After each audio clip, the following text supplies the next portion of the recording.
Olá pessoal, eu sou a Adelina e faço vídeos para te ajudar a adquirir o português de forma mais natural.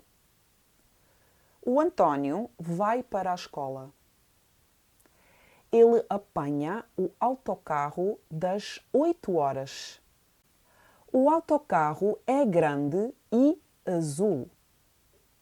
Há muitas pessoas no autocarro. O António fala com os amigos. O António chega à escola. E este é o fim desta história. O António vai para o trabalho? Não. Ele não vai para o trabalho, ele vai para a escola.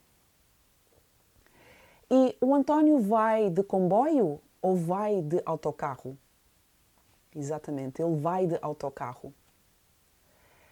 E a que horas é que o António apanha o autocarro? Às 8 ou às 10? Isso, às 8 horas. Às 8 horas o António apanha o autocarro para ir à escola. No autocarro há muitas pessoas?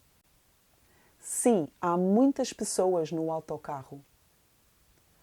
O António fala com amigos ou está sozinho? Isso, ele fala com os seus amigos.